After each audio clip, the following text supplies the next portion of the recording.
There was a girl named Amaka. Amaka lived in the village with her family.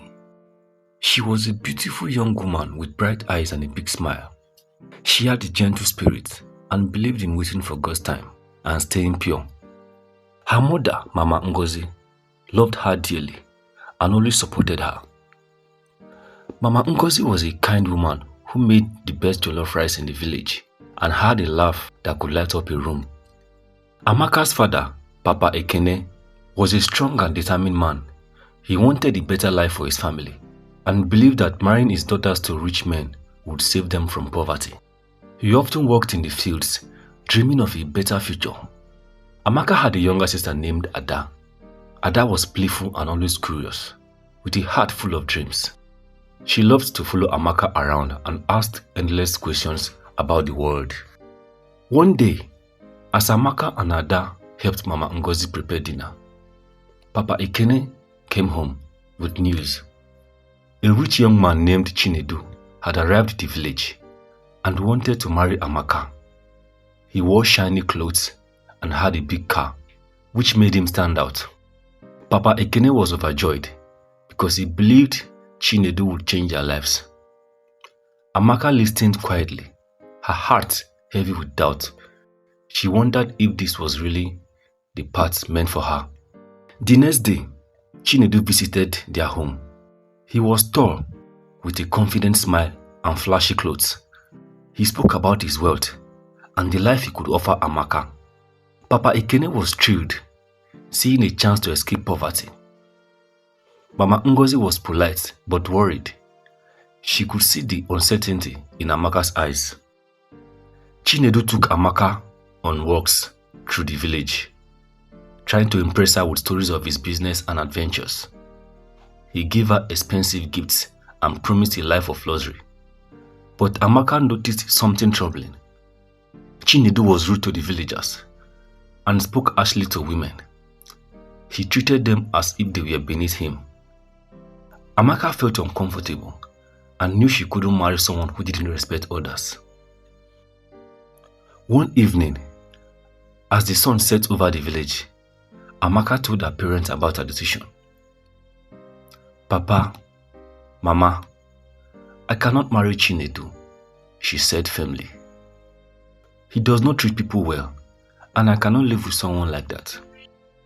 Papa Ekene was furious. "Amaka, this is our only chance to escape poverty. You must think of the family," he shouted. But Mama Ngozi placed a gentle hand on his arm. "Let us speak, Ekene," she said softly. Amaka continued. "I believe in waiting for God's time. I want to marry someone who respects me and others. I cannot marry Chinedu." Papa Ekene stormed out of the house, leaving Amaka in tears. Mama Ngozi hugged her tightly, whispering, "You did the right thing, my child. Stay strong." Chinedu left the village, angry and humiliated, and the whole village talked about Amaka's courage and why some criticized her. Many admired her for standing up for herself. Time passed, and the village returned to its usual rhythm. Amaka helped Mama Ngozi with chores and spent more time with Ada, teaching her how to weave baskets and cook. Papa Ekene was still upset and barely spoke to Amaka. He continued to work hard in the fields, his mind always on finding a way out of poverty. One afternoon, an elderly man named Chief Obinna arrived at the village. He was known for his wealth and power.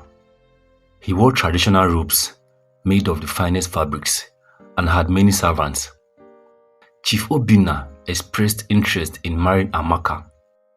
Papa Ekene saw this as another chance for a better life and quickly agreed. Amaka was devastated. "Papa, please, I don't want to marry him," she begged. But Papa Ekene had made up his mind. "You will marry Chief Obinna, and that is final," he declared. He accepted Chief Obinna's payment and arranged for Amaka to be taken to his house without her consent. On the day she was taken away, Amaka's heart was heavy with sorrow. Mama Ngozi and Ada wept as they watched her leave. The villagers whispered about the unfairness of it all, but no one dared to challenge Chief Obinna's power. Amaka felt a deep sense of betrayal and fear as she rode in Chief Obinna's luxurious car, leaving her beloved village behind. At Chief Obinna's mansion, Amaka was shown to a large, beautifully decorated room. It had a grand bed, a dressing table with a mirror, and rich curtains. But to Amaka, it felt like a prison. She was not allowed to leave the room and was constantly watched by Chief Obinna's servants. She missed her family and the freedom of her village life. Each night, she prayed for a way out, hoping for a miracle. Days turned into weeks, and Amaka remained locked in her room. She felt lonely and trapped. The servants brought her meals and made sure she was clean and dressed, but they never spoke much to her. Chief Obinna visited her daily, but his presence filled Amaka with dread. He treated her like a possession, not a person. "You belong to me now," he would say.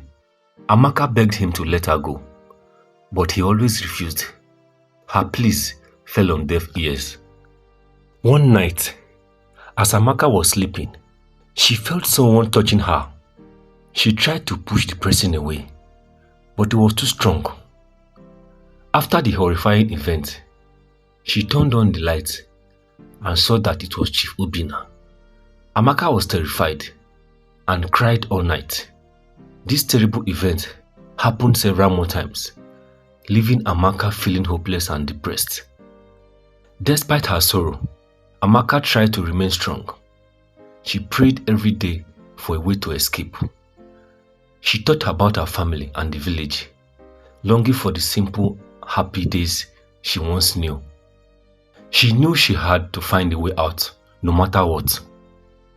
One day, a young worker named Kofi came to clean her room. Kofi was kind and always had a smile on his face. He noticed Amaka's sadness and tried to cheer her up with stories about his own village. Slowly, they became friends. They shared stories and dreams, and for the first time in weeks, Amaka felt a glimmer of hope. Amaka's days were filled with dread, knowing that Chief Obinna could come to her room any night. The horror of those nights haunted her. She felt powerless and trapped, like a bird in a cage. She spent her days praying and thinking of ways to escape. Despite her fears, Amaka continued to find solace in her friendship with Kofi. He was gentle and kind, always bringing a bit of light into her dark days, as they were the only moments of joy she had. One evening, as Kofi cleaned her room, Amaka confided in him about the horrors she faced. Tears streamed down her face as she spoke. Kofi listened quietly, his heart aching for her. "We need to find a way to get you out of here," he said firmly. "You don't deserve this." Now, together, they began to form a plan. They would wait for the right moment when Chief Obinna was away.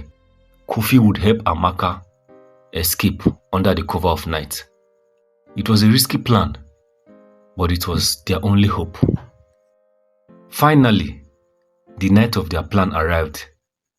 Chief Obinna had gone to a distant town for business. Kofi brought a simple dress and a pair of sturdy shoes for Amaka. "We have to move quickly and quietly," he whispered. Amaka nodded, her heart pounding with fear and excitement. They slipped out of the mansion under the cover of darkness.